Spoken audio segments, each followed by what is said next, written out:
Hi, this is Dr. Eric Aidoo with the Department of Anatomy and Cell Biology. I'm glad to come your way again with another series. We are looking at the female reproductive system, and this time around we want to concentrate more on what occurs within the ovaries. Okay, so there are two ovaries. That one is an ovary, and then the plural will be ovaries. Within this structure, you find what we call the oocytes with their follicles, which is commonly called the eggs.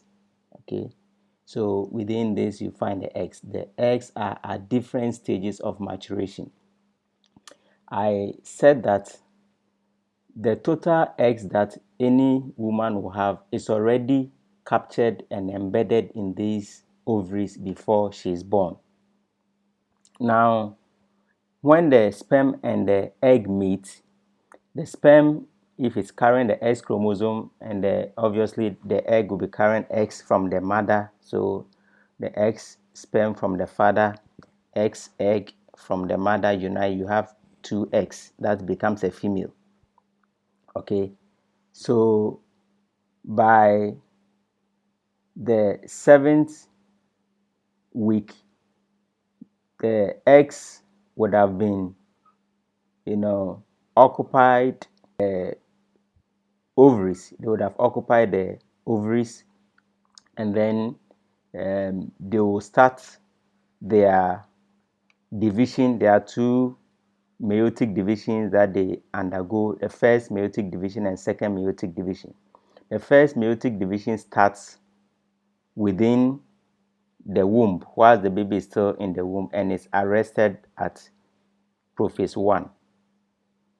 Now, for those who don't know much about cell divisions, there are 5 stages in each cycle in meiosis. You have the interphase, you have the prophase, you have the metaphase, the anaphase, and telophase. So the interphase is the beginning, followed by the prophase and the metaphase, anaphase, and telophase. So we are saying that while the baby is in the womb, the eggs, I will now just call it the eggs for the public to understand. Okay, sometimes when I say oocytes, I can say primary or secondary. It still means the eggs are at different stages, okay, of maturation. So when it gets to the prophase of the first meiotic division, it stops. And I want to emphasize that once the egg and the sperm meet, that's from the parents, and they form a zygote, the zygote will start cleaving or dividing, okay, a special division called cleavage, to become the embryo and then the fetus. By the time the developing embryo gets to the fetal stage, there are about 6 to 7 million eggs. That will be around 20 weeks of gestation.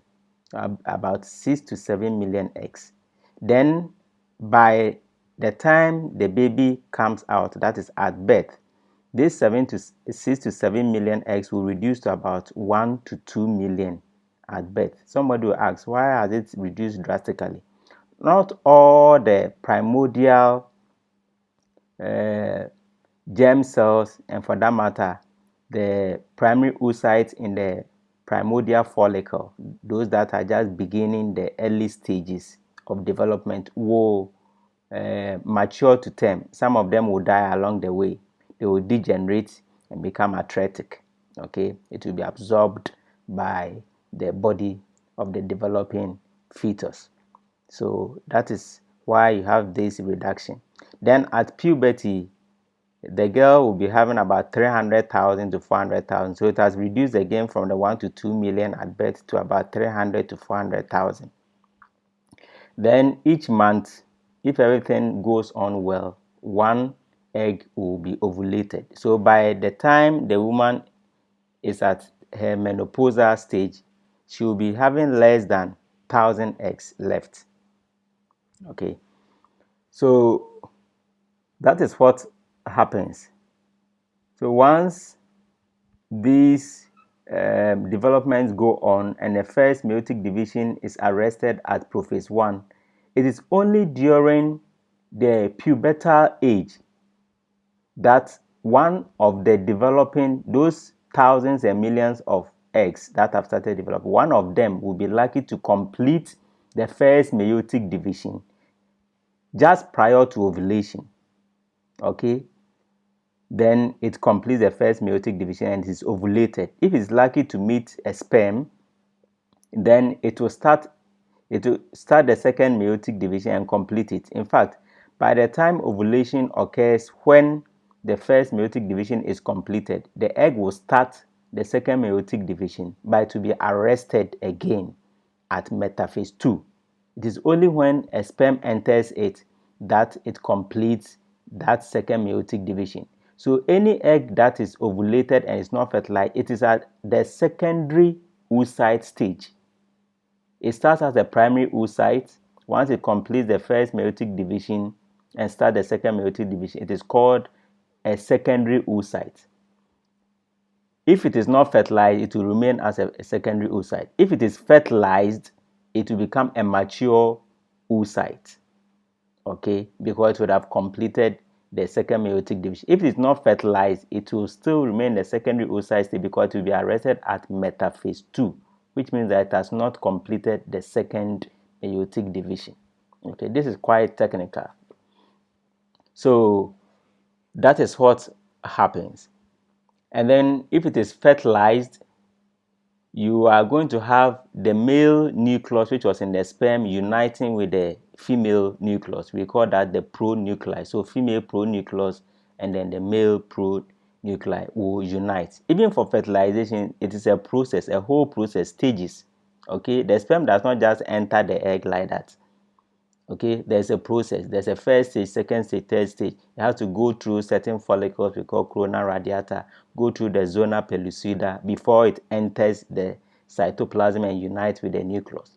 So once one sperm crosses the zona pellucida, which is one of the layers around the egg undergoes a very critical reaction called the zonal reaction, where it changes its property. It's just like you've gone to hire a new house and you change the locks. No matter who has the previous keys will never enter the room or the house. So once the one sperm enters the egg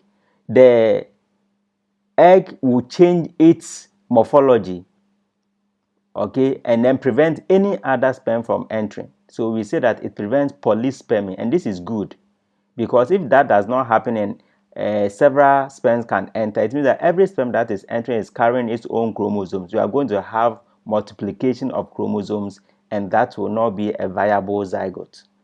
So we have that zonal reaction going on. All right, so I think I will end here. It's getting more technical. I'll take it another time. We take another level of it.